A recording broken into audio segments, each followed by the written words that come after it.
За, Ариун заяа гишүүний хэлдэг үнэ. Монгол ардын намын зовлон Монгол төрийн зовлон болоод та хэдий хоорондоо хагарсан байлдаанаас болоод энэ ард түмэн бүр паникт орлоо. Дээрээс нь парламентын ардчлал алдагдахад хүрлээ. Арчилсан нам байгаагүй бол энэ төр будаа, энэ Монгол улс будаа. Бидэнд баярлж явах хэрэгтэй танаа нам. Арчилсан нам байгаа тулдаа арчлалыг барьж тогтоолоо штт. Тэгээд сая ингэж ярьж байгаа байхгүй юу? Ариун заяа гишүүн та. Огцруулаад өгөөч амар баясгалан даргаыг. Бид нар цагаан байран дээр очиод ярий гэж үгүй. Танаа цагаан байрнаас хальсан над асуудал чинь төрийн асуудал ус. Тийм учраас төрийн асуудлыг нэг мөсөн цэгцэлж дуусгах ёстой. Амар баясгалан дарга та өөрийгөө авилгатай тэмцэх газарт шалгуулах ёстой. Энэ улсын хурлын даргаас буух чи юу юм бэ? Юу ч биш штэ. Та хүн амны гэмт хэрэг толбогдсон. Та нүүрсний хулгай Бортыг гэдэг газрыг завшсан хэрэг толбогдсон. Авилгатай тэмцэх газарт шалгуулж эцсийн дүгнэлт тэр шийдвэрийг хүн алсан бол алсан, хулгай хийсэн бол хулгай хийсэн. Тэрийг авчирж энэ парламентод танилцуулах ёстой. Дээрээс нь хэн таныг ямар учраас гүтгээд байгаа гэдгийг одоо хэлээдэг. Хэн парламентын ардчлалыг алдагдуулах гэдэг юм. Хэн тэгээ нэг бүдэг бадагийн марч бид мэдж байгаа тэгж байгаа гэчээ цагаан барилгаа гүйж орчиж эвлэрж гарч ирчээд 11 сарын 15-наас хойш энд хөөхөн суухгүй найзуудаа.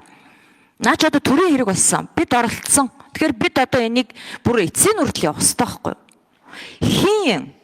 Хэн айлгаж чигээд хэн энэ төр засгийг хөмөрч бүр ганц хүний дарангуул дорох гэдэг нэрийг хэлээч. Одоо танаа асуудал биш энэ төрийн асуудал байсан. Тэгэхээр арчилсан нам өнөөдөр энд бүлэггүй байгаагүй бол Монгол улс дуусах нь шүү дээ. 8 жил төрөв барьсан том хүчин 100 гаруй жилийн түүхтэй ардын нам яасан ичдэггүй юм. Одоо тэр цагаан барилгаа буцаж гүйж орохгүй одоо эндээ хагалуул юм аа. Тэр хууль хяналтын байгууллагаараа шийдэл. Би танаас хоёр юм асуусан те. Хэн? За одоо мөнгө баясгалан гишүүндээ хандаад хэлэхэд та их буруу зүйл ярих шиг боллоо. Би хүн амны хэрэгт холбогдоогүй шүү. Хүн амны хэрэгтэй холбоотой гэж гүтгүүлсэн. Та бол сая холбогдсон гэж хэлж байна. Энэ хүний эрхэм нэр хүндэд ингэж халдаж болохгүй гэдэг бас хариуцлагатай хэлье. Би муутай байсан хүн унтаад босч ирээгүй нөгөөх нь цагдаа шүүхийн шинжилгээний хүрээлэн эмнэлгүүдээр бүх шинжилгээнүүд нь хийгдсэн. Ямар нэгэн асуудал байгаагүй гэдгийг цагдаагийн байгууллаганд дүгнсэн бичгээ надад ирүүлсэн талаар би бас хэвлэл мэдээлэлээр олон нийтэд хийсэн. Ер нь ийм л болсон байна. Баримтгүйгээр хүнийг гүтгдэг. Гүтгэж байгаа үгийг та бүхэн анзаараарай. Болзошгүй, магадгүй, би тэгж бодож гин гэдэг үгүүдээр хэлдэг. Би таныг тэгсэн байж болзошгүй гэж бодож гин гэдэг үгээр хүний нэр төд дамжуулан халддаг. Энэ байдал бол одоо хэрэгс хэтэрсэн.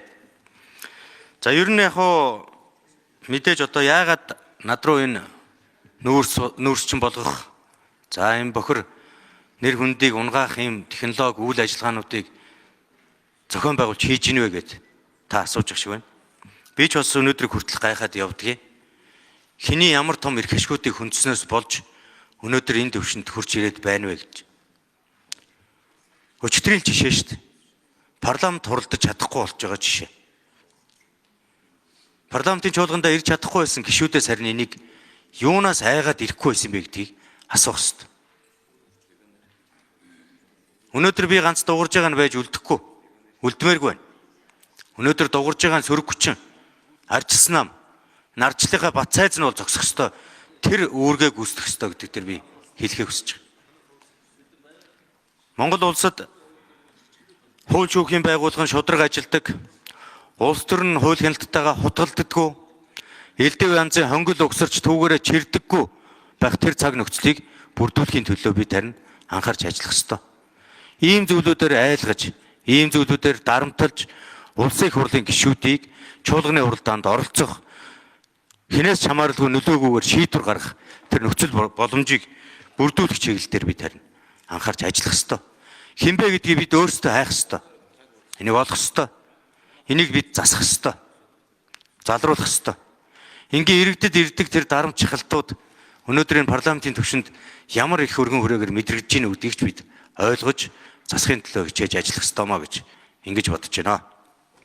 Аврал сахилан дарга би таныг ингэж гүтгээд байгаа биш. Их хурлын гишүүн хүн хариуцлагатайгаар хэлсэн шүү дээ. Хүн амны хэрэг холбоотой бараг л алчсан юм шиг. Их хоёр гишүүн байна уу? Одоо шууд ингээл нүүрнээрээ ярьчмаар байх юм. Нэг нууцлаг юм яриад л ямааргүй байгаа байхгүй. Тэгээ одоо би гүтгсэн болж тарах гэдэг шүү дээ. Тийм шүү. За энэ ноцтой асуудал яригдж байгаа учраас би бас заавал тайлбар хийх ёстой гэж бодож байна. 2025 оны 10 сарын 2-ны өдрийн цагдаагийн ерөнхий газраас миний нэр дээр ирүүлсэн бичиг байна.